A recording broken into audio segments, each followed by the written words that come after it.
Welcome to the September meeting of the MCCSC Board of School Trustees. We ask that you please come to order. The first item on our agenda is for the board to hold a lease and additional appropriations hearing in connection with the proposed projects. If you're interested in speaking at the hearing, please make sure that you have completed a comment card and have given the card to Mrs. Butcher. There will be an opportunity for the public to make comments about the lease rental to be paid under the lease and appropriation of bonds proceeds of both the lease bonds and the taxable GO bonds. At the hearing, we will ask that each person limit their comments to 3 minutes and that the topic be limited to the lease rental and appropriation of funds under consideration.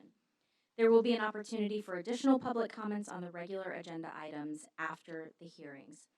The notices for these hearings were published as legally required, and at this time, I will ask that the bond counsel explain the purpose of these hearings. Hi, good evening. Kristen McClellan from Rice Miller. It's good to see all of you. So we're here tonight to hold a lease hearing and an additional appropriation hearing. The reason is that under Indiana law, whenever a school corporation intends to enter into a lease with a nonprofit building corporation, we have to hold a hearing to see and confirm that the public thinks the rent payable under the lease is fair and reasonable.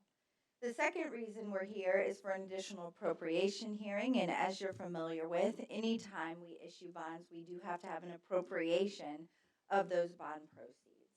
So those are the two reasons that we're here tonight for the lease hearing. Thank you, Ms. McClellan. The public hearing is now open. However, we do not have any public comments on this particular issue.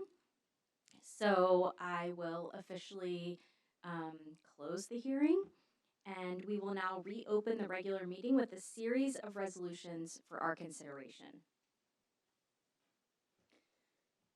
Next for our consideration is Resolution 2025-12, authorizing the execution of lease. Do I have a motion to adopt Resolution 2025-12 as presented? So moved. Do I have a second? Second.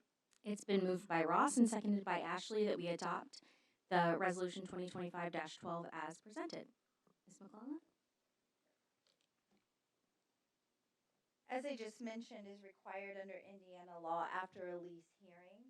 We then have to consider and adopt a resolution regarding the execution of that lease, and that is what this resolution in your board packet contains. Thank you so much. Do I have any comments from the board on this?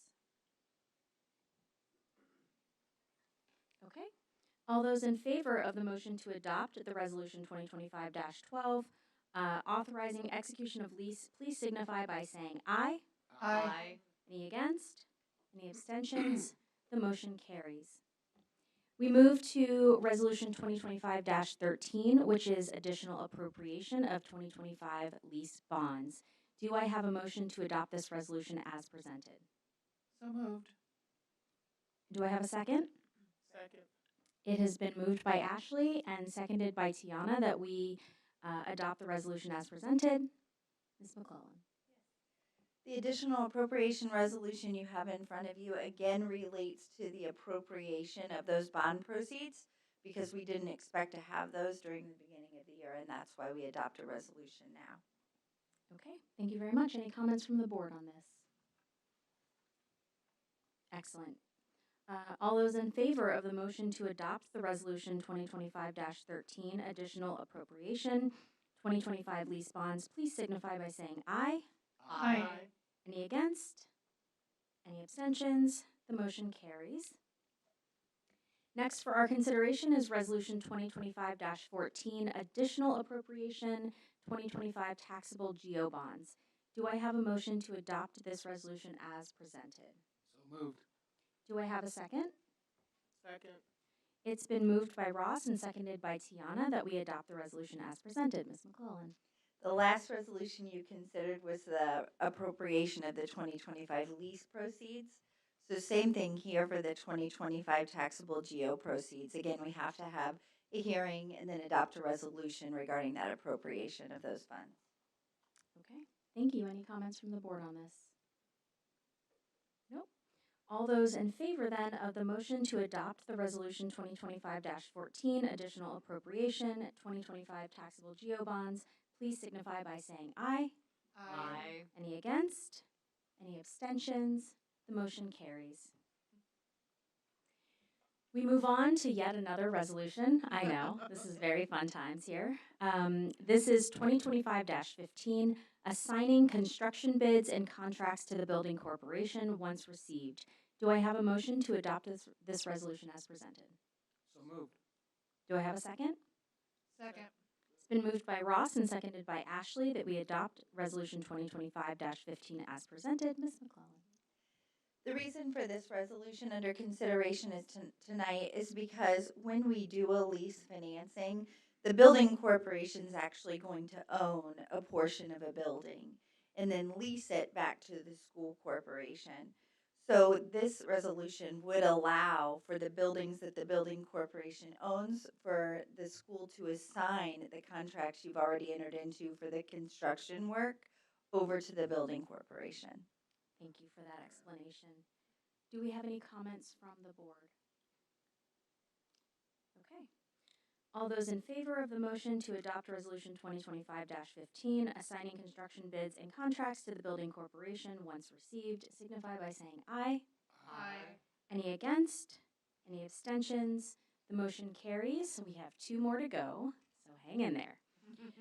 This is 2025-16, authorizing the 10th supplement to master continuing disclosure undertaking and issuance of bonds.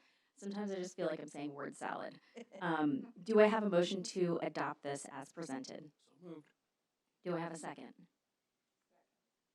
It has been moved by Ross and seconded by Asia that we adopt the resolution 2025-16 as presented. Ms. McClellan.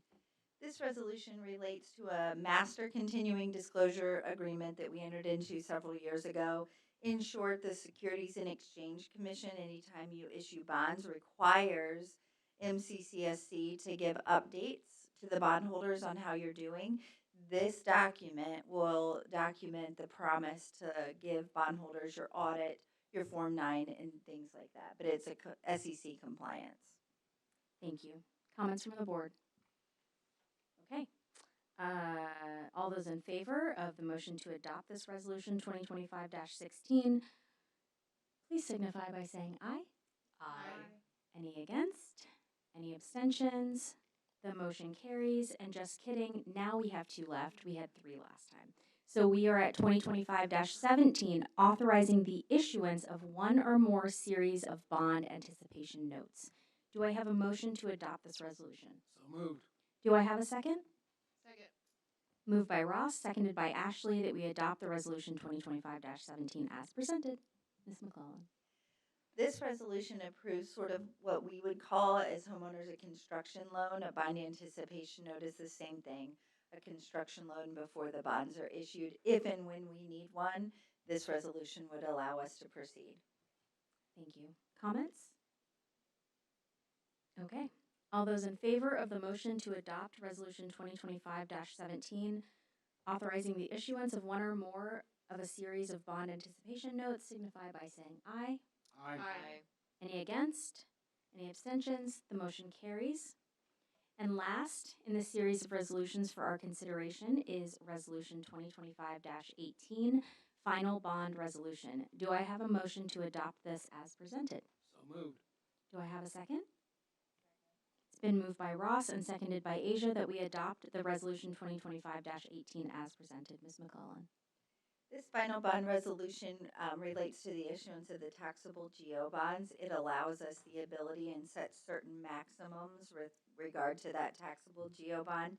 It also, in the form of this resolution, which was really long, as you all saw, it approves the form of the bond and several other agreements. That's why it's longer than the others. Excellent. Any questions on this one? Okay. All those in favor of the motion to adopt the resolution 2025-18, please signify by saying aye. Aye. Any against? Any abstentions? The motion carries. Thank you, Ms. McClellan, for leading us through this process.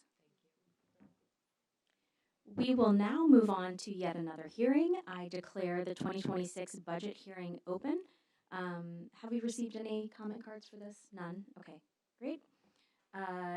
Mr. Irwin, you may proceed. Okay, well, we'll run you through the 2026 budget again. Not a long list of resolutions again. You just get to hear me give my presentation on the budget. So we'll go go through that. So if you go to the next slide, which would be the agenda, I'll kind of walk through what it is that we're going to talk through tonight. You have it? Then I'll do it. All right. So first we'll talk about timeline. I just want to remind you guys of the timeline that we follow as it relates to the adoption of eventually getting to the adoption of the budget. We want to talk about the comparison of the 2025 budget to the 2026 budget. Talk about the process involved. That's something that I wanted to talk a little bit more about in the process of budget building. Kind of give you a peek, so to speak, behind the curtain of what it is that we're doing or how we're coming up with those numbers. Give you an example of some of the DLGF forms. Again, the DLGF is the Department of Local Government Finance. And then talk about just some of the main takeaways for the 2026 budget that we want you to have. So again, the timeline reminders, when you look, just kind of walking through, last month at the board meeting, we asked for permission to advertise, which we did receive. We then advertised the budget, the bus replacement plan, and the capital projects plan on September 2nd. And then tonight, we're having the hearing. In October, we will actually adopt the budget. And then in December, it says 1782 notice.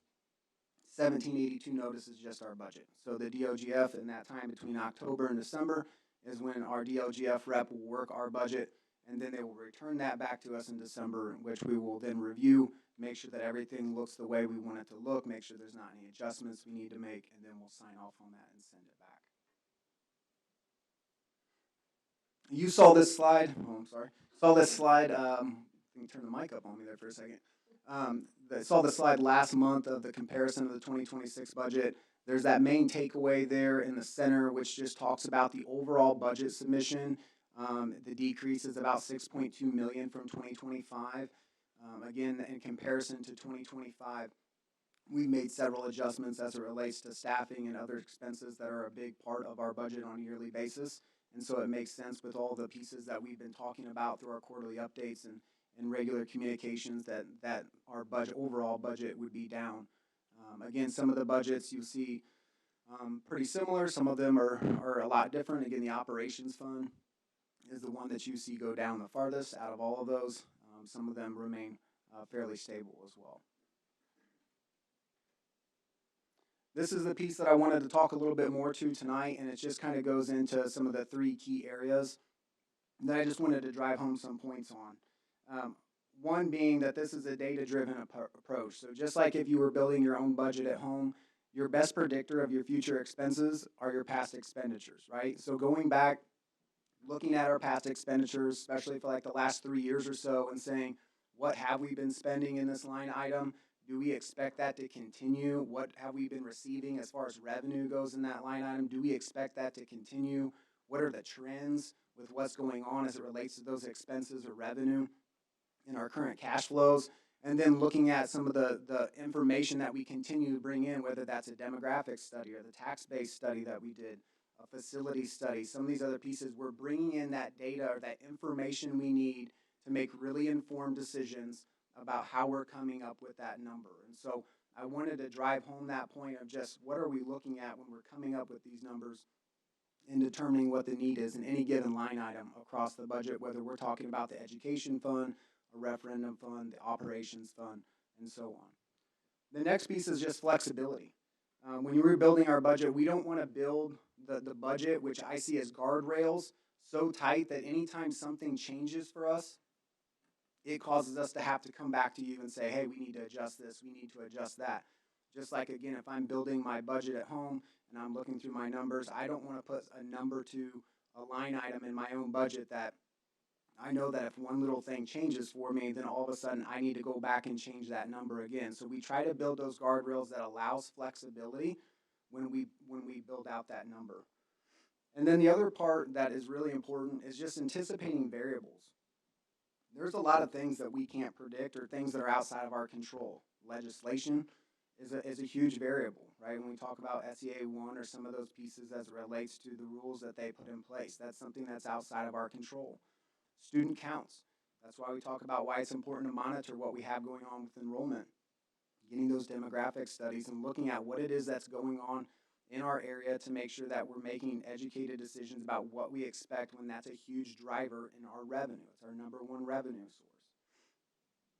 The other piece is just talking about cost of goods and services or assessed value, some of those other things, staffing. These are pieces that play a huge role in drivers of whether it's revenue or expenses that we continue to try to account for and say, what are those trends? What are those things that we know that help us come up with an appropriate number? This is an example of the DLG, one of the DLGS slides, and I just wanted to point out some simplistic things within this. I know this is a bit of a busy slide, but I just wanted to point some things out because it's really an 18-month look. We have to tell the DLGF what we expect to happen with revenue in the last 6 months of any given year, and we have to tell them what we expect for our expenses to be in the last 6 months of the year so that they can determine what they think our ending cash balance would be. One of the quirks of the system, though, is that they always assume that you spend every dollar of your budget, every dollar of your appropriation. Even though we know locally that's not our plan, the input in the system is that it spends every dollar. And so later on, when we come back and propose a budget reduction resolution, that will be a connection to that later agenda item that we'll talk about. So again, last 6 months, they want to know, what do we expect our revenue to be? What do we expect our expenses to be? Where do you expect your cash balance to be at the end of the year? And then that carries over to the next slide where we're going to say, based on that, what revenue do you expect to get in calendar year? In this case, 2026. What expenses do you expect to have during that year? And then simply there at the bottom to say, what do we expect that cash balance to be? So is this a fundable budget? Is this something that we think that the cash that you have on hand, the revenue that you think that you'll receive, and the expenses that you expect to have, does that allow for you to fund that? So they come to that arrival, and in this case, this is a look at one of the referendum funds, referendum 2022, and because it's a property tax levied fund, they come down and they'll say, what is the input of AV times the rate that's there, and so what would the rate be in order to fund this budget? We know that what the DLGF does, when I say they're going to go in and work our budget, they're going to come into that and they're going to say, this is what AV actually was. This is your voter approved rate. Here's the amount of revenue that you can actually produce from that. So they'll come in and they'll input those numbers and change some of the revenue. The expenses they'll pull down and they'll say, hey, this still works. Here's your budget. So I wanted to walk you through that example. I know those are busy slides, but I think that it's important to kind of show you some of those behind the scenes pieces as we work through that process. And then some other quick things. You saw this last month as well. This is a redundancy in this slide. Education and Operations Fund. Again, budgets are smaller than last year based on conservative revenue, enrollment projections, and staffing changes. Bus replacement and capital project plans. These must be done in order to expend operations fund dollars on those possible expenditures. Those are not set in stone plans. Those are plans of things that we think that are likely to happen and that we are planning for that are a possibility. Referendum Fund 1, we do plan on restoring the original voter approved 18.5-cent rate. That was something that we were not able to do last year because of the legislation that was in place. Referendum 2, continuing on with the voter approved rate of 8.5 cents to support early learning. And then again, for debt service, we have the placeholders in there for the bonds that we're talking about tonight. We know that those are high placeholders. We expect the payback on those to be lower. But again, we set those ceilings to make sure that it's an appropriate amount that we know that will come under. And then a quick note on that is we'll make our last 2 payments on the pension debt, and then that debt will be retired and fall off for us after 2026. And then a couple more slides, and I'm almost done here. Budget Form 4, this is the actual resolution that during October's meeting that will be signed off to say this is the board signing off and adopting our budget. The top of this form is just that normal every information that every school corporation puts with our information at the top with the date of our meeting. And then the bottom, again, shows those same things that we were showing you last month where the adopted tax levy and the rate, those are the ceiling amounts that we know that will come under, and we'll see a very similar budget as what we've seen in years past. So we just set those ceilings, and then we'll come down underneath that to make sure that we are setting the appropriate ceiling. I'm definitely gonna need a drink of water after this, after eating these French fries here. And then the key takeaways, I had 6 key takeaways here. Budget equals guardrails. The budget sets the tax levies and rates and spending authority. It does not equal the dollar for dollar of actual revenues and expenses. It's the plan that we're working. Okay, it is the guardrails. Budget development is built on past actuals, historical trends, possible outcomes. Levy management, it's ongoing oversight of our property tax collection, which continued community support. We're trying to be conscientious of what the actual request is of the community and what it is that we're doing to meet the needs of our students. And then again, the advertising ceiling, I mentioned that in that prior form. The adoption timeline we'll adopt next month. And again, 1782 notice, or the budget comes in December, so you'll expect an update around that time. With that, I'll take any questions, but I'm done. Thank you. Thank you, Mr. Irwin. Any questions from the board on any of this budget information that we've seen tonight?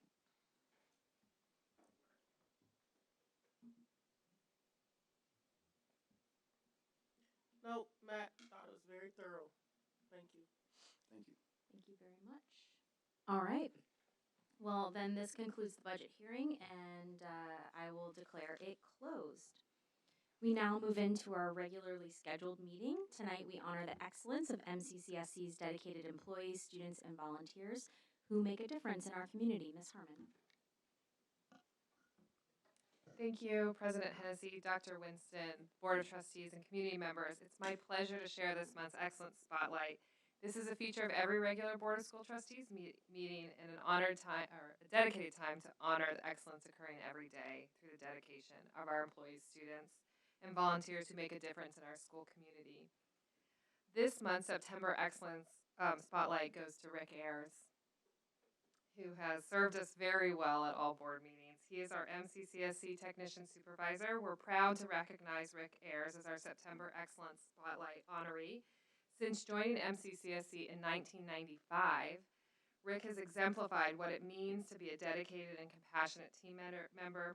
Rick embodies the full spirit of a helping hand, always willing to go the extra mile. His caring disposition is on display daily as he supports technicians across every school building, offering not only technical expertise, but also an empathetic ear delivered with patience and compassion. Whether the task is large or small, Rick approaches it with a can-do attitude that inspires those around him. Rick's presence and his signature Hawaiian shirts, maybe I should add French fries, will be deeply missed as he prepares to retire at the end of this month. His legacy of service, kindness, and excellence will continue to resonate throughout the school corporation. Please join us in celebrating Rick's outstanding contributions and wishing him all the best in his retirement.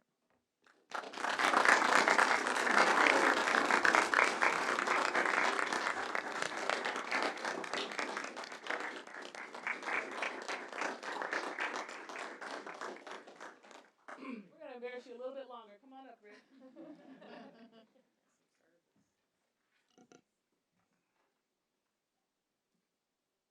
so appreciate all that you've done, Rick. There's not enough time in the day for us to celebrate you and tell you how much you've meant to everybody in our corporation. And we just wanted to say thank you so very much for all that you've done.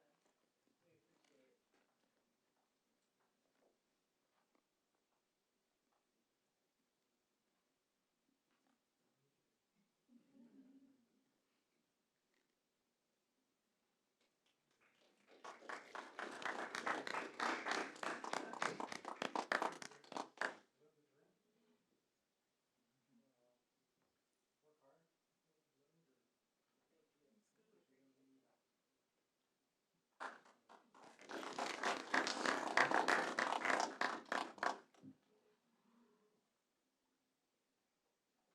Thanks for the fries, too. Yeah. Thank you. We really do appreciate you so much, and for all of your work over the years, for smooth board meetings, and congratulations on your retirement. I hope you have some really fun plans, or maybe just some really chill plans. But yeah, we really wish you the best on what's next. All right, we now move into public comment. Thank you to those who signed up for this evening. Just a reminder that Ms. Butcher will ring the bell once to signal you have 30 seconds remaining and 5 bells to signal that your time has concluded. It looks like we have one speaker tonight, Michael Catterlin.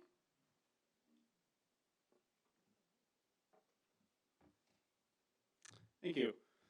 So I understand that we're in a budget crisis. Last board meeting, it was said that teacher RIFs are on the table. Classroom sizes are up, and there aren't enough support resources, such as one-on-ones, to meet the needs of our students and our teachers. As a parent, I've received emails that the district doesn't have enough resources to replace the failing student technology.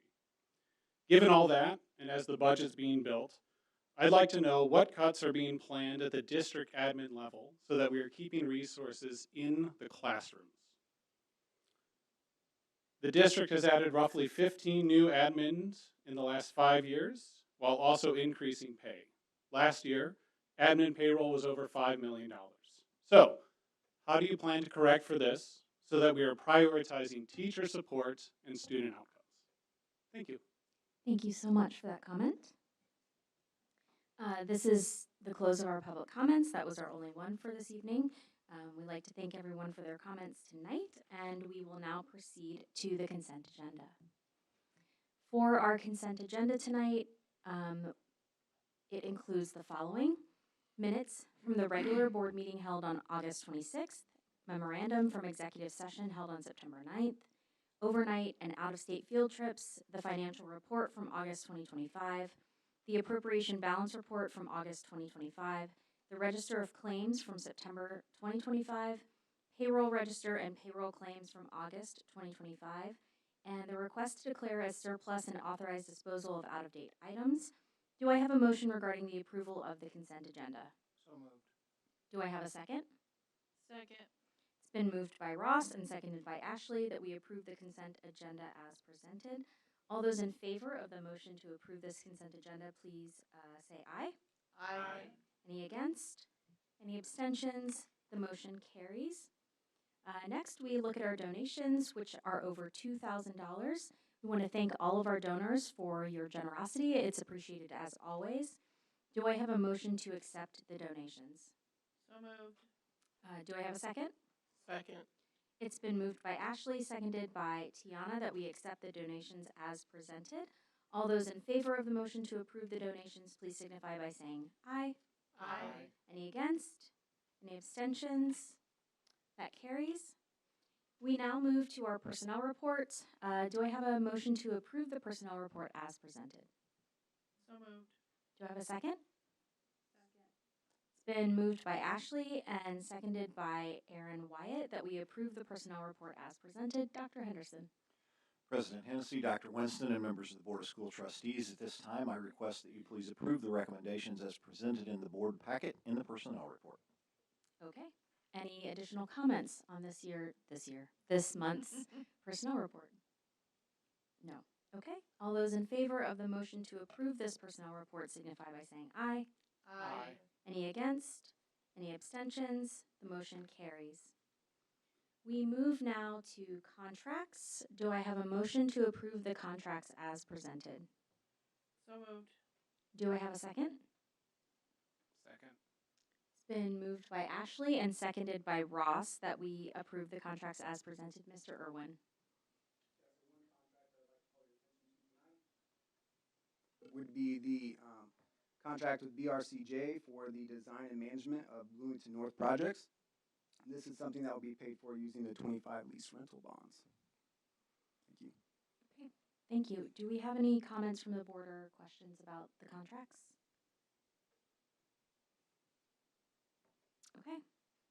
All those in favor of the motion to approve the contracts signify by saying aye. Aye. Any against? Any abstentions?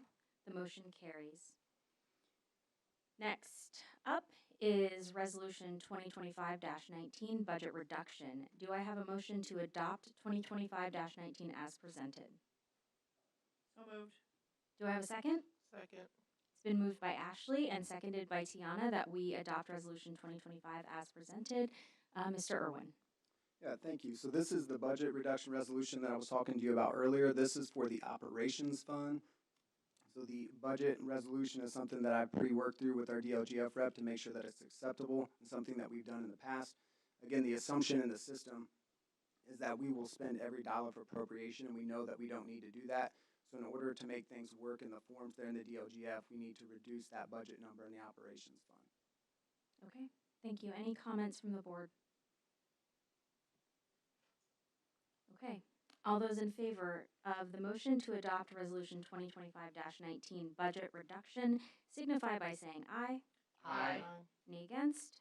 Any abstentions? The motion carries.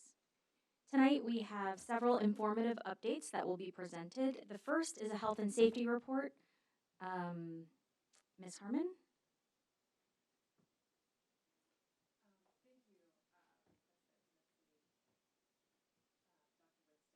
Is your microphone on? Your mic's not on. There we go. Thank you. Sorry. Thank you, President Hennessy, Dr. Winston, and members of the school board, for allowing me to come and talk to you this evening about health and safety in MCCSC. I wanted to start this evening with this quote that kind of, well, it's not a quote, a statement that we wrote, a vision about how we see student safety, health, and physical safety, physical health, and emotional, mental health as intertwined and connected.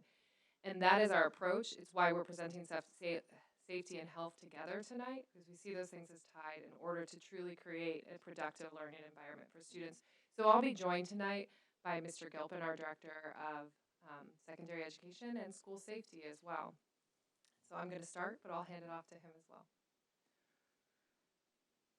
In looking at that approach, the integrated approach, we do kind of seek guidance from this model that comes from the Center on Disease Control that's whole school, whole community, whole child, and it focuses on these 10 areas, and you'll see these represented in our presentation tonight as well. And again, that allows us to have this comprehensive approach to thinking about school safety and health for all students.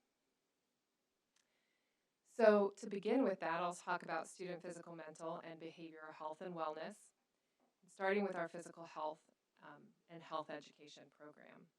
So we have PE and health curriculum throughout our pre-K through 12th grade in all classes. It probably looks in some ways what you would expect in a physical education class or health classroom, but it also covers a gamut of injury prevention, healthy choices and relationships, and alcohol and drug awareness.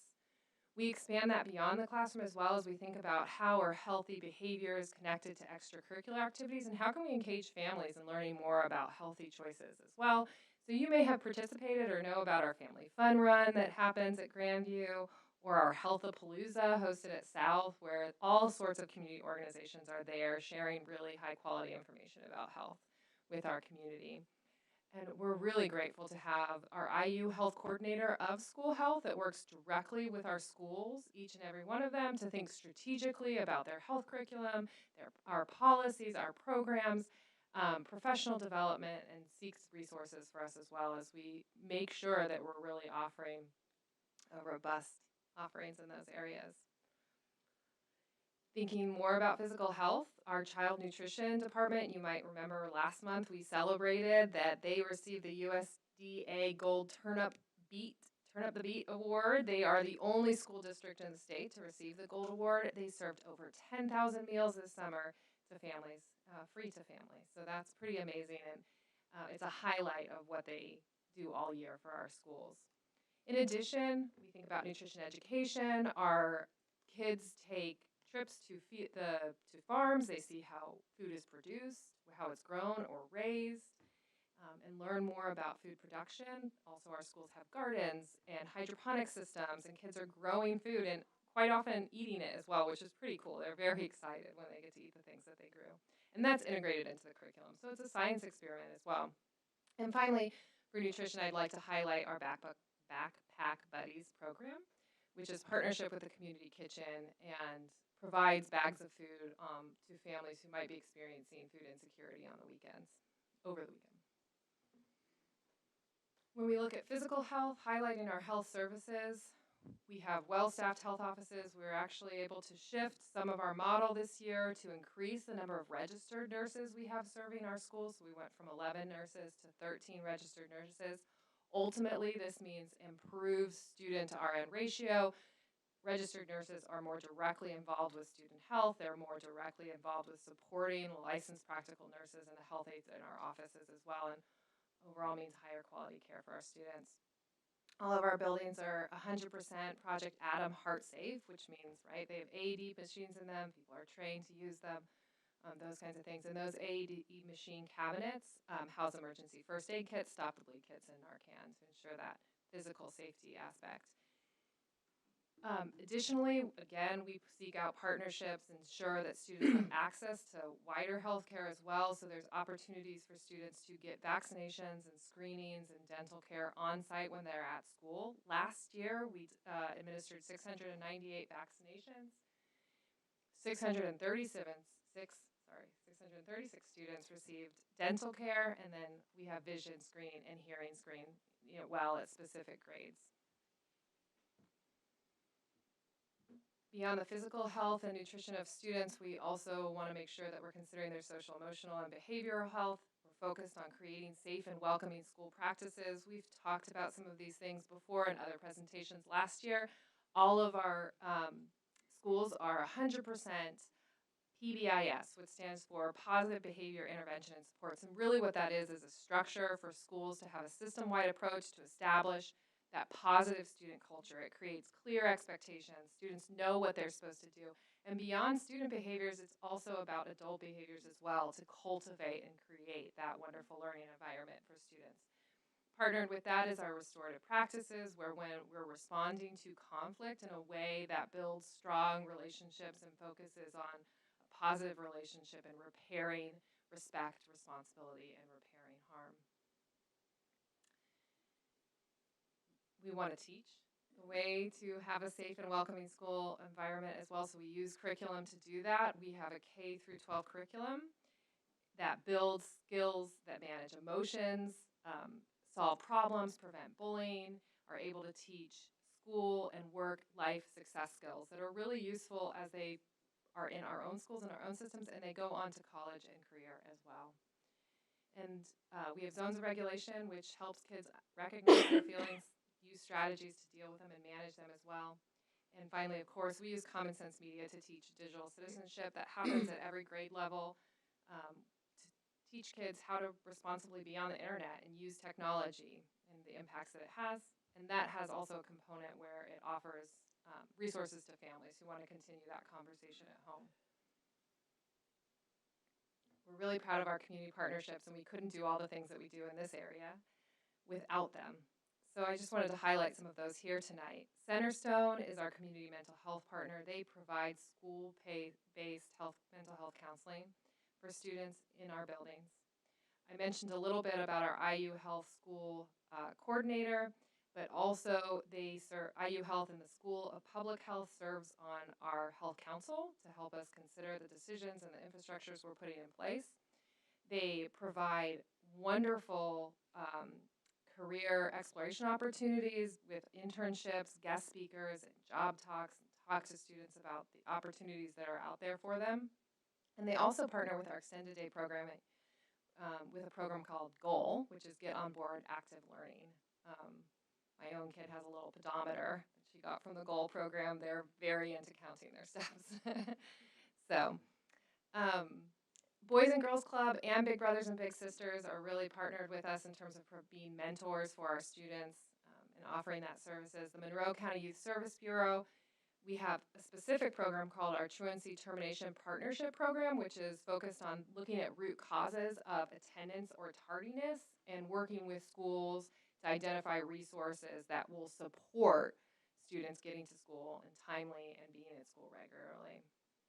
And then they also have individual mental health counseling and parenting workshops as well to support families. Middle Way House partners with us around what is our Healthy Relationships curriculum, where they talk to students about and promote safe and healthy relationships, in particularly adolescents. And then Girls Incorporated as well. They provide a healthy mind and body education program for many of our students in our schools. At this time, I'm going to turn it over to Mr. Gilpin. Thank you. Thank you, Ms. Harmon. Um, as you know, as we look at student safety, it closely relates to their physical, emotional, and behavioral health and wellness. And so we put an emphasis on students not only being safe, but feeling safe. This year, I had the privilege to be able to take on the role of director of school safety. And in that first step of that role, I dug deep into our own behavior, our own safety plan, as well as getting into the national and state guidelines and best practices that are out there. And I found overarching that we were right there. In fact, we were ahead of the curve in most of those places. So I'm pretty excited about the things that we're doing already for our students and our community. One of the first things that I came across that we are doing is this PASS, Partner Alliance for Safer Schools. And you see this little square there, we're looking from the outside in, where we look at the district-wide plan and the facilities and things that we're doing all the way into the classroom. And this is a examination of best practices for schools and school safety. We actually use this to help inform our safety plans, and our SROs will go through this audit using this plan to audit our schools. They do this every summer, and then at the end of that time, they meet with our building principals to be able to go over this and have a discussion about the things that they are doing well and maybe some things they might need to address.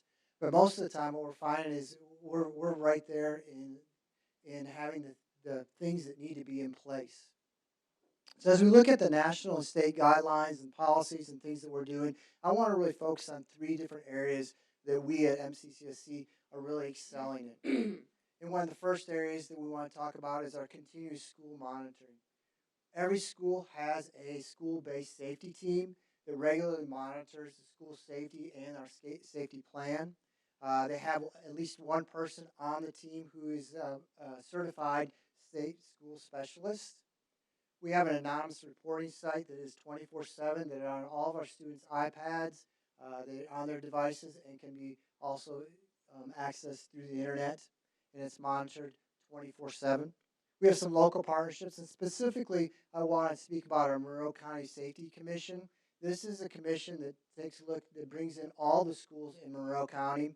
We sit down with police, fire, and many other agencies to talk about safety for all of our students in Monroe County.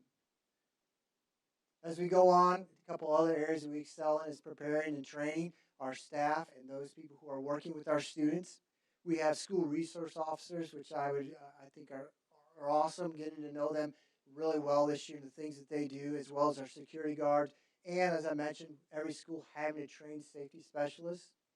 We also have plans that we look through on a regular basis, and they make sure our staff know these plans. They go through the drills, the regular drills, the fire drill, the tornado drill, those kind of things. I don't know about you, but we had the nuclear bomb drill when I was in the 80s. You hit underneath that desk. It somehow must have been special. I don't know what it was about that desk to save us. But anyways, we have those safety drills that we continually do. And also, I mentioned this already, but we have every building has a certified safety trainer. They are trained through the Indiana School of Safety Specialist Academy. In there, that academy focuses on national and state recognized best practices. And we receive all kinds of resources and ideas of what we need to do to bring back to MCCSC. Finally, as we go through this, one of the things that I notice over and over again when they talk about best practices and prevention and mitigation is the restriction to building access. And we've been doing this for quite some time here in MCCSC. All of our exterior doors are locked. You can only get into a building through one entryway, which is monitored by either a security guard or administrative assistant. The classroom doors are all locked, and every employee has an ID badge. In the past, that ID badge was often given to us through the people who took pictures, but now it has a little more weight to it because that's how you get into your building. So we now, all of our staff are carrying around their badge so you can recognize that they are staff in this building.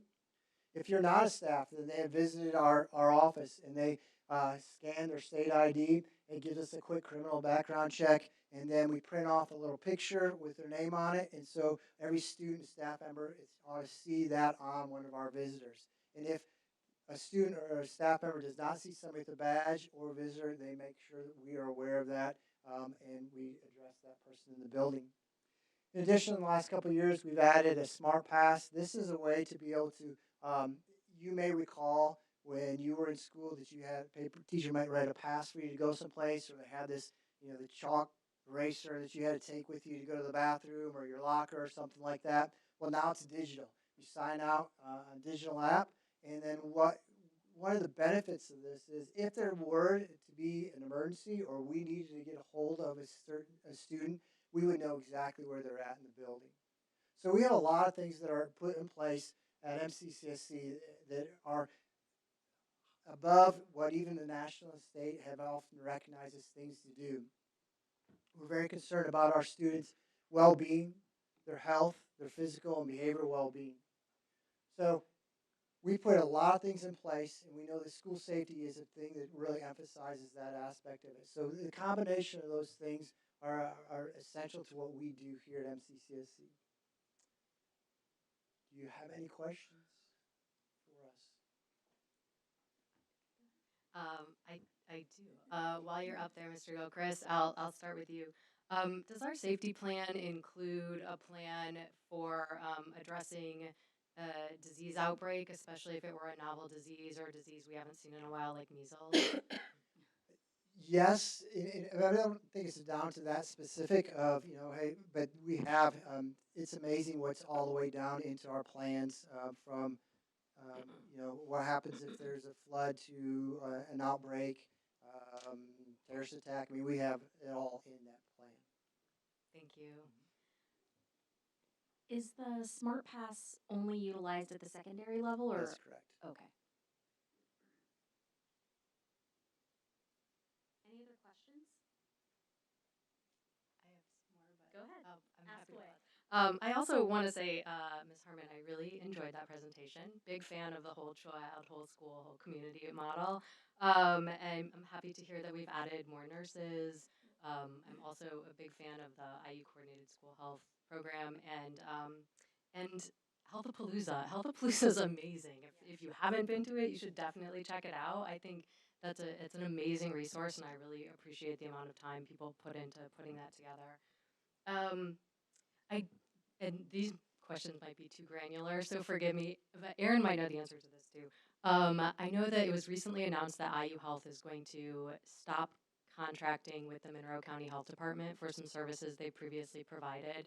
Do you know if that's going to hinder our ability to offer things like vaccine clinics?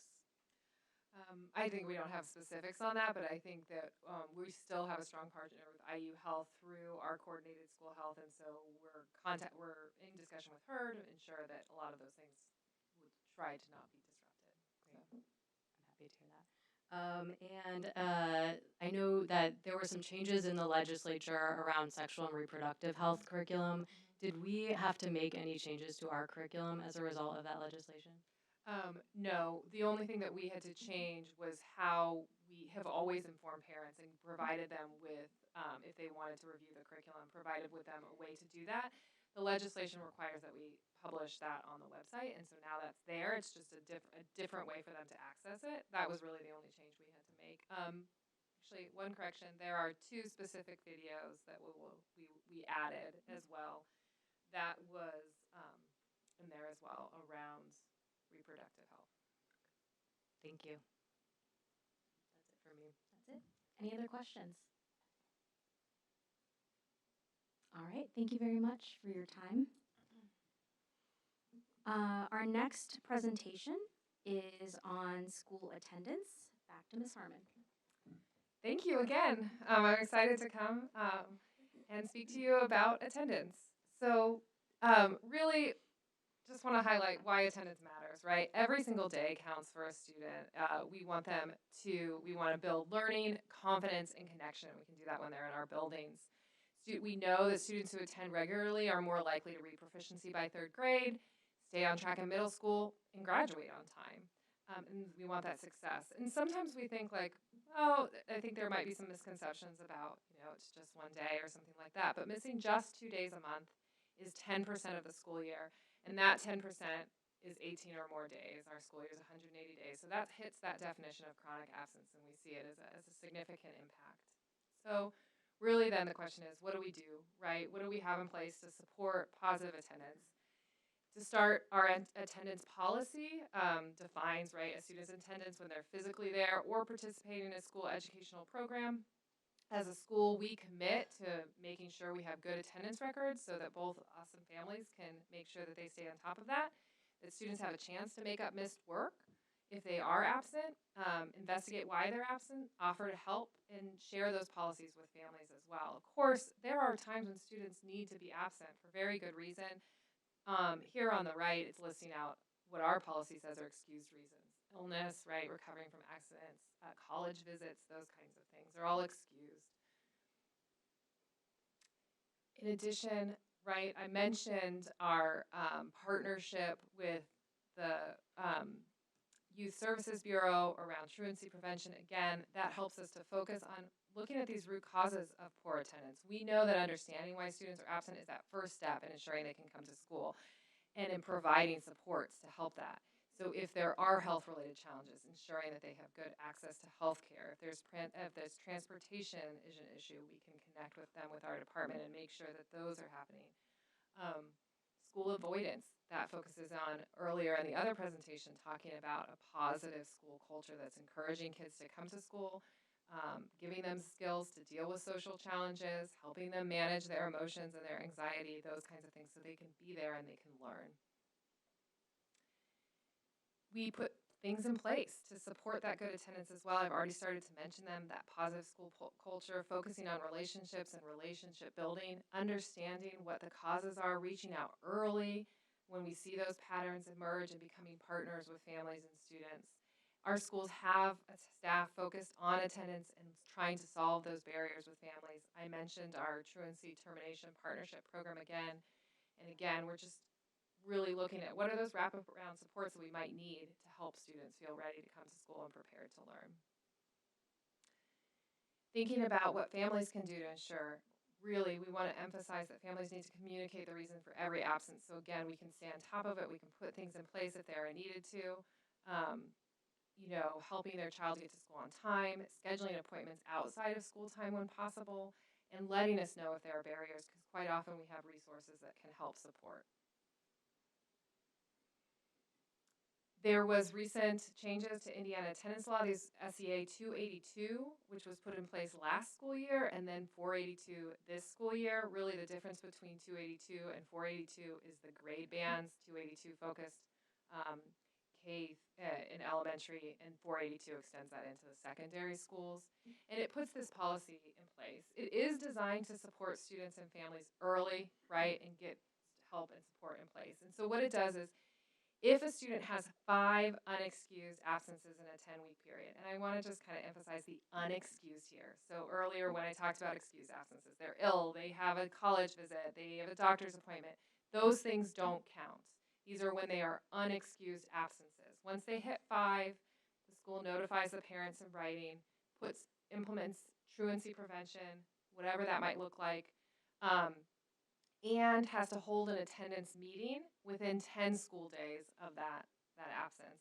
The parents or guardians must be in attendance at that meeting.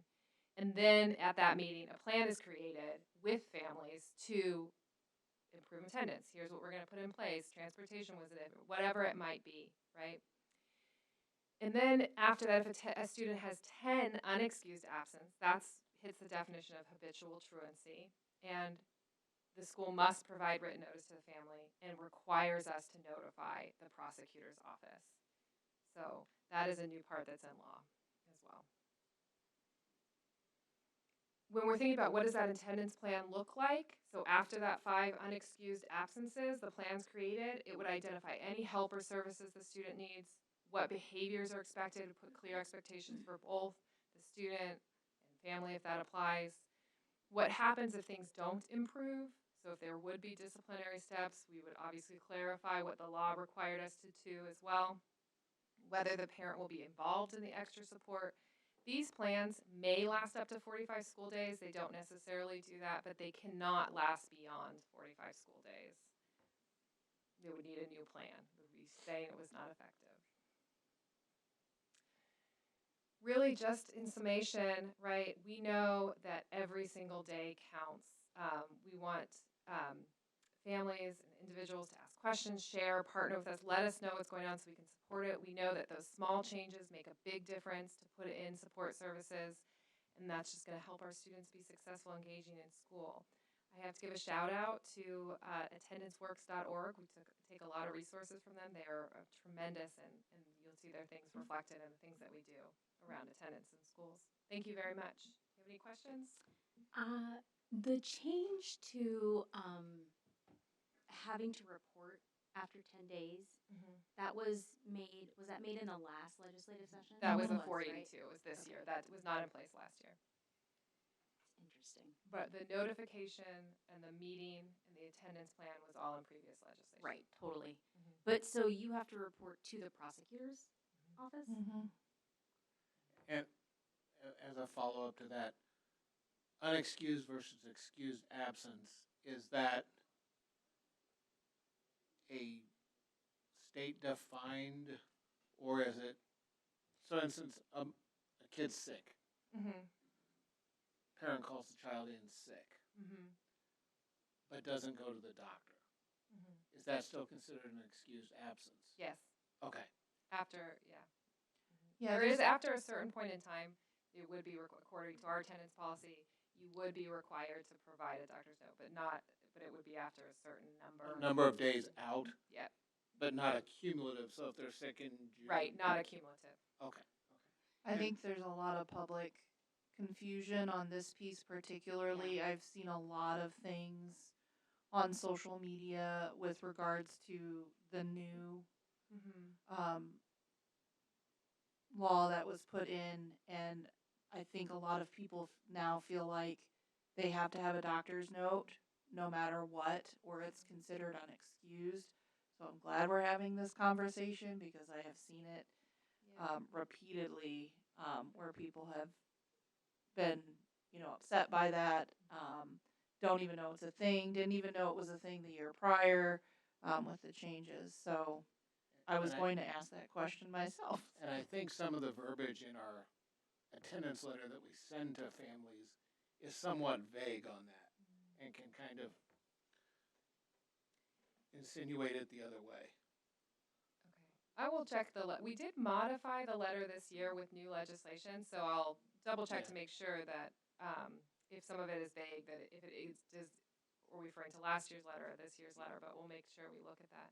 And one of the reasons for an excused absence was Section 7, Mm-hmm. Article something. What is that? Oh, It Just was for- related to special education was- services okay. or Right. 504. 504. Yeah. Yeah. Okay. I knew that it had to be reported. I guess I didn't realize it was to the prosecutor's office. Prior to last year, and you may not know, but maybe you do. What was the reporting structure and who, like at what point would it get reported and to whom? Same. If I understand your question, I mean, prior to last year and even in years before, chronic absenteeism, the school was going to reach out and notify parents, you Right. know, and do a lot of the attendance plan kind of thing. Totally. It wouldn't be as formalized. And so that would be happening. Schools are monitoring that. It would get reported. It would still have been, if there were issues with truancy, really at that level, I think you're still working with local law enforcement and legal services to notify that. I was pretty sure that when it was first introduced 2 years ago, the prosecutor was involved at that moment. If you had so many absences, it would go there, and then the prosecutor's office would have the choice to do something about it or not. Right. Mm-hmm. But I think there was more flexibility. You weren't required. You weren't required. Yeah.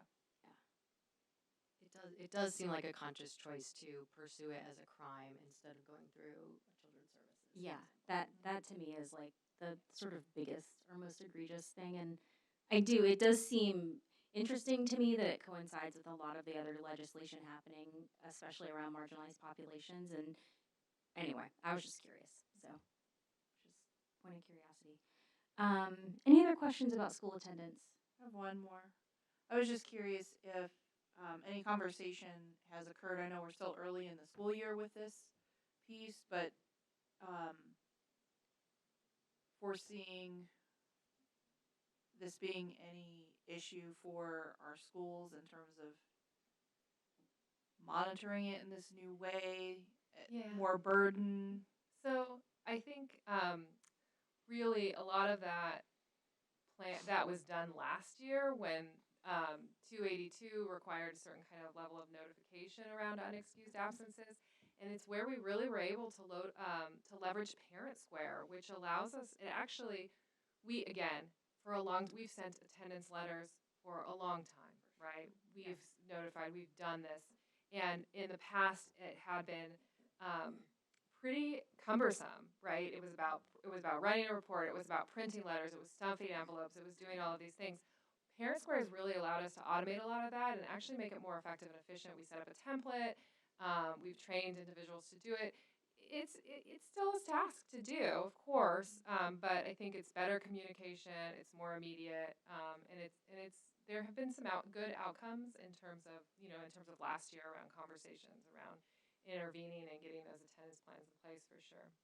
I do want to also mention that some of the information from the attendance came directly from presentations that our schools created for family for back to school nights that they wanted to go over. So I reviewed those as well to kind of think about what would be most relevant to present here tonight as well.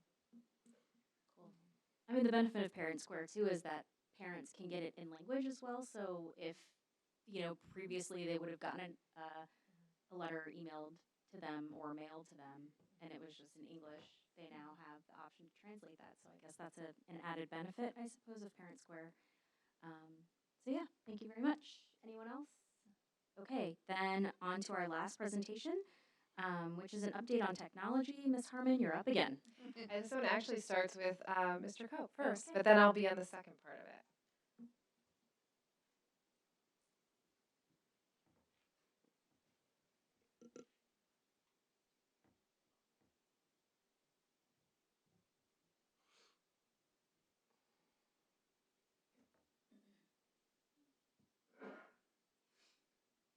Hello. There we are. Good evening. Thank you, Board President Hennessy, and thank you, Dr. Winston, and members of the board for allowing me to speak with you tonight.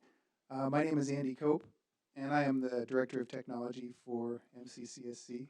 I know many of you, but to those that I don't, hello. I am also here tonight as a parent of MCCSC students. I know I look incredibly young, but I'm actually the parent of an MCCSC grad as well as a 7th grader, so I'm here speaking as a parent as well. I'll be addressing the Information Services Department. As the Director of Information Technology, I oversee that department. And so I'll be speaking to security, data, tools, and support. And then I'll be handing off the presentation to Alexis Harmon, who will talk about the enhancement of teaching and learning via technology. So as a parent, I know that security is at the forefront of our minds. When we say goodbye to our students, every single day and they head out the door, we want to make sure that our babies are safe. So I'd like to start out by talking about security and data. And on your students' devices, we do have endpoint protection on the staff devices as well. Endpoint protection protects devices from viruses and malware. So you can be certain that when their device, comes back home, that it is safe and free from malware and viruses. We also have a Security Operations Center, otherwise known as a SOC, which is a remote, which enables us to have the remote monitoring of security events. So when you think about, all the different accounts that your student has, we would get notifications if there is any, funny business out there on the internet. We will be notified by our Security Operations Center. We also engage in email filtering to safeguard against phishing and impersonation attacks. We have a vendor specifically for that. This is a layer in between our our internet and those who would do us harm via phishing and scams of that nature. We have a secure wired and wireless network in our schools, which allows you to travel throughout our buildings and be connected to the internet anywhere you go. We have a industry standard firewall to protect our network. Um, we also have battery backups to minimize the impact of a single outage, whether that be a power outage or an internet outage. Our network is throughout the entire corporation. And so we make all efforts to make sure that, a single outage doesn't impact the entire corporation.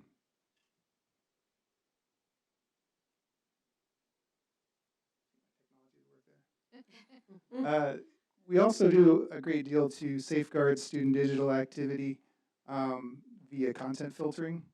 And so we do follow federal and state laws such as FERPA, COPPA, SEPA, and PPRA. When we filter content, we have a centralized appliance that does filter traffic based on categories. So if your students go to a specific website that isn't categorized at all, they would just get a block page. And that's because legally, we have to filter this content. We also, we're interested in making sure that they make the right choices and that they're only going to educational sites. So you can see here in the listing here that they would be able to go to a news site, for example, or a politics site or an investment site, but not a dating site or a gambling site, right? So we filter by category in this way. It also allows us to customize, if a teacher comes to us and says, hey, I want to use this website, in my class and it's blocked, we're able to, through a help desk ticket, go in and make those changes.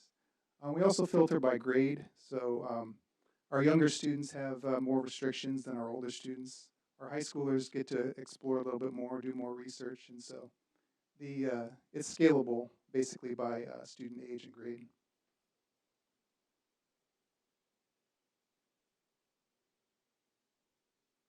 Moving on to the next slide. Strange. Somebody's got to see about that. Up next, I'm talking about managing and protecting our student data. And that all starts in our student information system, Skyward. That's where we ensure accurate student and family information. That's the basis for timely family communication. Families can go in at any time into Skyward Family Access and actually update, email addresses, physical addresses, phone numbers. That's also where our state reporting information is housed, our accurate academic records. And we have real-time, role-based, secure access for students and teachers within Skyward. And then also out in our learning applications that are fed by Skyward. We only share essential data to our application vendors. We make sure that we're not sharing any information to vendors that would do marketing to our students or families or anything like that. Let's talk about our technology tools. We have a wide array of technology tools in the corporation to ensure access and connectivity for teachers and students. We are a one-to-one district, which means typically one device per student for K through 12. Our K through 6 students use iPads and utilize touchscreen typing, and our middle school students use iPads with a keyboard case, so they can take that iPad home and type on a keyboard, allowing them to do longer form essays and things of that nature. Our high school students have Windows laptops, and that's so that they can experience a different platform. During their time with us, they get to use Windows rather than Mac the entire time. We also have a robust wireless network in every building, as I mentioned before. So no matter where you are, you can be connected. We have screen sharing technology for flexible, integrative teaching practices, and assistive technology for individualized student supports for our students with IEPs and 504s. Our technology tools across the corporation, applications that we have for students, families, teachers, and staff. You might have wondered, when your student brings home a device, what are all these apps on here? How do these apps get here? Well, don't worry, we do have a rigorous process for identifying and reviewing learning applications in partnership with the Curriculum and Instruction Department. So we review every application to make sure that it abides by our privacy policies, and that we're being fiscally responsible when we're purchasing additional applications. And we also just want to make sure that the applications are pedagogically sound. So if you see an application on your student's device, it's because it was either purchased during curriculum adoption or it was approved, by the IS department and the curriculum department on demand. We also provide grade level content from a variety of textbook platforms and learning applications. As you can see in the right, sort of my cloud of applications there. We also have essential communication tools such as Parent Square, which was previously mentioned, and our enrollment and registration and report cards all happen in Skyward. We try to be very coordinated in our support. We have support out in our buildings, but we also have centralized support. We do that in our help desk ticketing system. We use Zendesk in this corporation. This allows us to centralize support requests and route support requests to appropriate IS staff. So that means, if you're sitting at home and you have a technology issue, you do have the option of putting in a help desk ticket. And the nice thing is you don't have to know who to contact. You can just put in a ticket, and then we will route your request to an available expert. Building techs and computer coordinators are on hand in school buildings for on-site support, but support can be quickly escalated to the corporation level as needed. Oh, and sorry, go back one slide there. At any time, you can click on the question mark icon out on our website, that little help button, and that does open up a window to put in a ticket. Almost neglected to say that. Just closing out here, these are our ticket supports by the numbers. As of September 12th, we have solved 27,082 help desk tickets over the past year. An equally important number is 51,321. That's the number of support articles that have been viewed. Overall, our goal is to provide so much helpful information that you don't have to ever put in a ticket at all. So we just continue to try to find ways to be transparent and provide the best information that we can for students, staff, faculty, and families. And with that, I will turn the presentation over to our Assistant Superintendent of Curriculum Instruction and Assessment, Alexis Harmon, to talk about enhancing teaching and learning Thank you so much. via technology. I appreciate it. It's really nice to be able to kind of come after that so you can see the comprehensive kind of technology department that we have that really does allow us to enhance teaching and learning and use it in that way. So just to start off with, I wanted to highlight kind of this prime case of students as innovators, what we hope technology will do for all of our students. You might remember last year we celebrated these students who created a product called Storm Shield, and it is assistive technology for increasing how students can engage in sports, particularly students who are experiencing deafness, and they know much more about it than I do. But this is the kind of thing we'd like to see. Technology enabling students to problem solve, real world, create solutions. And so we just wanted to highlight but here's what we need to put in place in order for that to happen, right? We need a learning environment that transforms student learning through technology, and it enhances how teachers teach and how students learn. And we think about that in three ways: building future-ready skills, enhancing access, and increasing engagement. So when we look at it in that way, we think about those future-ready schools. We see technology as a tool for helping us develop critical thinking, digital literacy, and problem solving, right? Students have so much access to information with the internet, with technology. So it's our job to make sure that they can analyze that information, make sure that it's verifiable, that it's correct, that they can use it in a way that's useful for them, that they have the tools. You saw the listing of apps, right? There are all of these tools out there as well. Do we know how to use them responsibly? How to still show our own learning and knowledge by doing that? We want them to be able to use technology to design, prototype, and test, and we see that as done with such excellence with Storm Shield, who, again, were at the end of their career. That's years of education coming up. So also, we think the use of technology is going to prepare students to be in the workforce and in college, right? It's developing them to be collaborative and agile, and that's what employers are saying that's need. That's what's going to be expected with them at college. We regularly also survey graduates to say, how did we prepare you for life after high school? And that technology piece was a big part of that, knowing the tools that are available, being able to use it to demonstrate their knowledge and their skills, and having access to laptops, to both having experienced an Apple environment and a Microsoft environment and knowing how to navigate those two and use them productively in the classroom. So that's been really important to their development as well. Also, technology is key for collaboration and communication, as we all know as we use them. So we want students to be able to communicate across modalities. Literacy is no longer just written, right? It's also visual, it's also digital, and it comes through in those ways. And we want them to be able to use those various tech tools. I just like this picture. I just want to show an example of students using coding blocks to sequence steps and debug simple programs. Sometimes when we say technology in the classroom, we imagine kids behind a screen. But this is technology in the classroom, right? These are students together, collaboratively talking about it. That little B-bot, that's what it's called. It's basically a tool that they code. I actually had like a similar toy when I was like 5, and it was like had these buttons. Maybe some of you had it too, but that's essentially what this does too. They teach it to do, they program it to do something. They'll be given an instruction to go to a certain location, and it works or it doesn't, and they debug it and try it again. So it's teaching logic, problem solving as well. Great skills for math. Enhancing access to learn. Again, also technology reduces barriers, right? We can standardize access to textbooks, to resources, to tools, to the internet.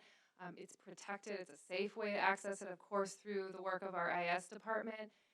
It gives them multiple ways they can demonstrate what they know in the way that fits them best. They have different tools to use, right? If they want to record themselves speaking, if they want to do digital design, if they want to code, any of these things.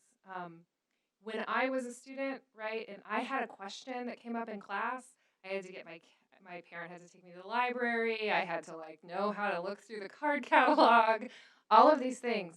Kids have a question now, it's immediate that they could get an answer. And again, so our goal as teachers is to teach them how to do that and know that when they get the answer, it's the right answer, and then how to use that information. It's not just about having it. So also, technology has given us real strength in differentiation and inclusion. President Hennessy, you mentioned Parent Square's ability to translate. Those kinds of accessibility tools are throughout as well. Speech to text translation, text magnification, screen readers. I don't know that we're utilizing it in the classroom yet, but I was just reading an article about how now with AirPods, it can automatically translate as somebody speaks to them. Wow, right? So the kinds of connections and accessibility that people can have. And we're able to personalize, right? We have programs where teachers can input information about a student and give them some personalized learning. Right there, they can do some kind of independently. It's not everything, it's enhancement, right? So it's about enhancing what we have. And we do see increased engagement, right? We have interactive tools or active participation. Kids are highly engaged by them. We can simulate real world problems, and we do. And you can see some students over here to the side in a virtual simulation. And again, yeah, there's a screen, but they're also sitting there working with their hands, talking to each other. It's not zoning out. That's not what technology in the classroom looks like. We want that classroom learning to connect with authentic problem solving, and again, technology frequently lets us kind of simulate an environment in a pretty authentic way. Students see relevance, which increases motivation. We can enable creation, and it moves them from consumers to producers of knowledge and solutions. It's pretty exciting. I think just to finish off, right, we don't want to see technology as an add-on or a replacement. We want it to transform how students learn, how teachers teach, how we prepare graduates for college careers and life, and to be in a society that's heavily integrated into technology. So our role as educators is to ensure that they have access to these opportunities, and we're teaching them to be critical thinkers as they use it. Thank you so much. Are there any questions? Thank you. I do have a question actually, and I'm just curious, what have we started to do or how have we started to think about AI in the classroom? So, and Andy, if you want to type it, I mean, we have had lots of professional conversations amongst ourselves. We talk to our colleagues in different school corporations to kind of just keep in mind. You cannot go to a professional development opportunity these days without that being a topic and something you can explore. We have used it minimally in the classroom, but we've allowed really teachers implementation to be able to kind of explore AI and think about it. So we have through a grant with the DOE access to a program called Magic School AI, which is a learning platform that uses AI, but it allows you as a teacher to create really focused lessons so that you're kind of teaching them how to use AI, as they may also be using AI to also demonstrate, a standard or skill in your subject area. It can help teachers themselves with creating lesson plans. And so we're excited about that. It's very new for us and we're exploring it. Cool. Very interesting, and you're right. You can't go anywhere really these days without someone asking the question or having a conversation. And I work in the corporate space, and even organizations, they come to us all the time. They're like, "Well, we need AI," and I'm like, "But okay, well, let's talk about like what are you trying to solve for, right?" Because they're just like, "I don't know. My boss told me we need to have a product with AI, right?" So there are just these like sort of asks and questions out there. I have this friend who teaches at the business school at the Kelly School of Business, and she's a brilliant educator. And one of the things that she's having her class do this semester is to, I mean, she's really teaching critical thinking skills, but also management skills and other things like that. So she has all of her students essentially writing a really detailed scope of work and hiring an AI assistant. So they are, essentially writing this detailed scope of work for what they need the assistant to do. And then they have several checkpoints where they have to write performance reviews for that AI bot and all of these other things. And it's really teaching them to like be critical about like what it is they need the AI tool to do and then evaluating whether or not it's doing it well. And I just think you know, there are like the ethical questions about AI in general and how it's probably going to eat up all our water supplies, but whatever. Aside from that, right? There are the really interesting things that it can potentially do, and I'm also not sure that we're going to get away from it anytime soon. So I was at the ISBA conference, and some of the districts were saying they have really hard policies on AI and what they allow their district to do or not to do with it, and we haven't done that or talked about that yet. I just think it's an interesting something to begin maybe thinking about. But yeah. Yeah, I would agree. I think when our teachers are thinking about it, it's a really interesting opportunity to teach kids like metacognition. How are you thinking about thinking? And we know when kids are able to do that, that it's going to empower them in their learning. And so I think there's certainly opportunity for it enriching it. Any other questions or comments? No, thank you. Thank you. I definitely think, working at IU and get some of the students that come from our district, we definitely prepare our students well how to use technology. And I work in a tech school, so it's really good. So thank you. Thank you. Awesome. All right. Well, thank you both for your presentations this evening. We are moving along. I guess this is time for comments and committee reports. So, any board members have anything you'd like to share?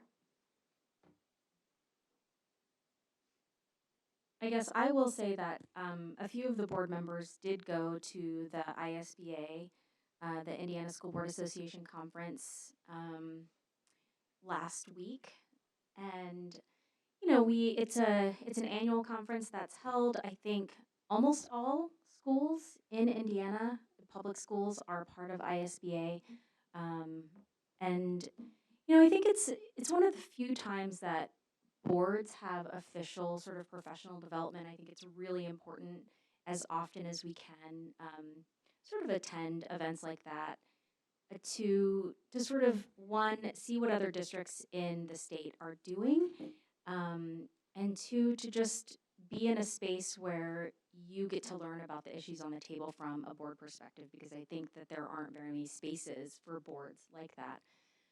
I was the official delegate this year for ISBA, and essentially so each district can appoint a delegate, and the delegate votes on a variety of issues, anything from budget to what the new legislative priorities will be for the ISBA. So the ISBA works very closely with the legislature to try and influence the sort of legislation that might be on the table that affects or impacts public schools. And so sometimes you can't change the legislation, but you might be able to work in such a way with a legislator to have them add or remove or edit or adopt something slightly different, right? And so being able to sort of have a hand in determining what those priorities will be, I think is important. Any time that we can sort of have any influence in that space, I think it's a good thing. And then, as the president, I went to the president's breakfast, and I did say, like, only in education do things start at 7 a.m. Like, never in the corporate world would you get people in a room at 7 a.m.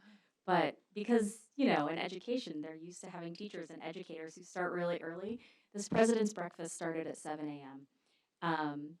And I went, and it was really interesting to be in a room with board presidents from all over the state who are dealing to varying degrees with the same issues that we're dealing with, and to hear how they are, working their way through them, completely at a loss, or just sort of hearing districts being in that struggle alongside us in many ways, and being able to really sort of direct a lot of that energy and attention toward how will we as presidents, as districts, begin to sort of speak to our legislators and for our districts.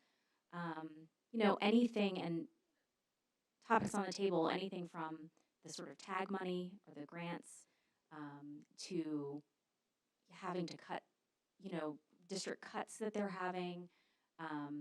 Many districts are having to cut programming.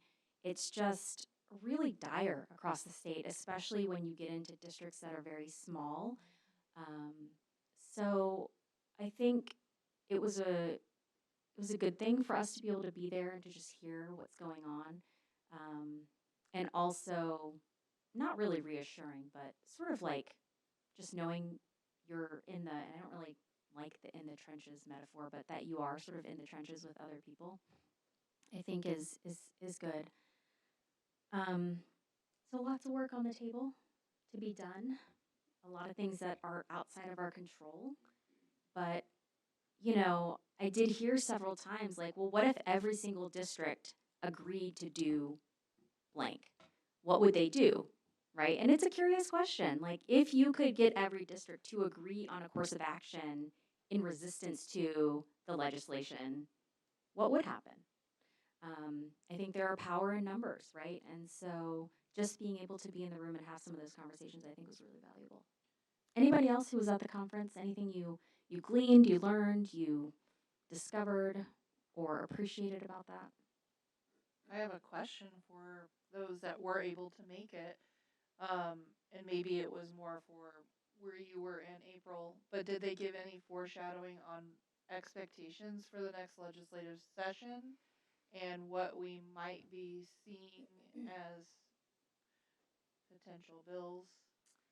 It was more about where the ISBA anticipated sort of needing to put pressure, or where it's a short session, so I think it's going to run mid-January through mid-March. Yeah. But we know that they can cram a lot in those short 3 months, right? To say short is, I think, sometimes misleading. So just, I think accounting for some of the things that were on the table last year, thinking some of those bills might come back around. So I don't know. I guess we'll see. It would be nice to not play defense. It would be nice. We But need they 'em. want us to play defense, right? I They know, don't. we They're need not 'em going to show all. their hand too early, because then people would be able to prepare Somebody earlier. knows Yeah. somewhere. Oh, for sure. For sure. Any other questions or comments? One thing I did hear is that one of the sessions I attended was about planning for capital projects. Mm-hmm. It's nice to see that we're ahead of the curve and planning ahead rather than having to be reactionary, because Yep. a lot of districts are in that situation. Yes, we did hear. There are lots of districts in the state who have never run a referendum, or have run them and failed, and are in this sort of situation now of having to decide if they should and when they should, and how. And so, I'm always grateful to our community that by whatever margin we have referendum that have passed, and I think we're lucky in that sense. And as we're planning for these capital projects too, all of those wonderful resolutions we went through earlier in the meeting. Yes. Doing that planning ahead has been very important. Yes, that one session was about capital projects sooner rather than later, like trying to get them ahead of some of the potential legislation that might come out. So, yeah. Any other? I can't even think of the name, but the school is on Valley, the Patriots. That it was good to go to a session and hear how the students were. I mean, they're running a business at the school, and it was cool to have a conversation to compare the coffee shop that we have. I like going to sessions where you can still talk about the cool things your district's doing too and take something from it. So that was really good to hear what the students were doing. Another session is learning how to be a good board member. And a lot of things that they implemented is like things that we're doing as a board. We could always do better, but at least we get along really well. Because some boards do not get along. I learned that, and I was like, whoa. But it was really good to hear that and how supportive. It was good being there with Marquet because some superintendents were there alone too. So that's telling as well. So it was good. I learned a lot from the vendors and the session. So. Right, you don't have to talk, but if you want to. Well, no, it was a really good experience. Obviously, it was my first ISBA conference, and I learned a lot. Um, I also felt it was a great team building experience and getting to know some of the fellow board members a little better. And I kind of stayed on that the track that was community engagement based, and I did learn a lot. Yeah, yeah. I mean, it is interesting because I did see there's so many things in those presentations that we're already doing, right? And I do just want to note that our district, and I don't say this to like just sort of toot our horn and not recognize that there are always things that we can do differently or better. But I think this district really is ahead of the game in many ways, whether it is from the school safety plan to the communications to, the way that the district has made some concerted efforts to engage the community and students in, the fact that we have a 92-person redistricting committee is not, I mean, it's an anomaly. That is not something that happens in very many places. And it doesn't mean that we can't continue to look at what we're doing and think about how to do it better, right? There's always room for improvement. I was like that terrible teacher who rarely gave out 100 because I was like, isn't there always something we can do like a little better? Like you can get a 99. I don't know. Maybe it's terrible. Sorry. Anyway. Yeah. So I think I'm really grateful to the work that the people in the district and our administrators and teachers and staff members and every single person from top to bottom, including our janitorial staff, like every single level of our employees are doing like the very best at what they do. And I'm just appreciative of that. So, all right. If no other comments, we will finally move to superintendent comments and reports. Do you have any additional information for us? Just a couple of items. I want to just take a quick moment to celebrate and give a shout out to one of our students. At Bloomington North, we have a student, Fiona O'Connor, who placed 5th in the state at the Special Olympics golf tournament. And I just want to acknowledge her principal in the back, and I just want to congratulate Fiona on her spectacular finish. If we could give her just a round of applause.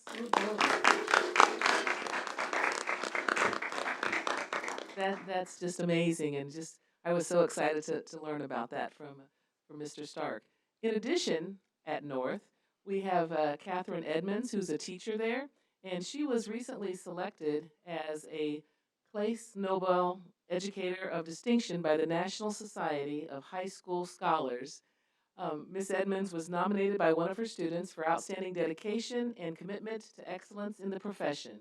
And just want to say congratulations to Ms. Edmonds on this most excellent honor. So if we could also just celebrate her momentarily. I don't think either of them are here tonight, but thank you so much for sharing that. And then just two additional items. The Success School is a part of the Greater Bloomington Chamber of Commerce Foundation. The event connects businesses and local schools and introduces students to potential career options. And we're so appreciative of this partnership. Yesterday, North High School, seems like it's about North tonight. North High School hosted the Success School Career, Intern, and Employment Fair for students. And then on Thursday of this week, South will do the same, and they will host the career fair. So we're very excited, and we are so appreciative of the support that we get consistently throughout the school year from the chamber. And I just wanted to acknowledge that. And then my final comment is just a friendly reminder for those of you for whom this may not be on your radar, but fall break is around the corner.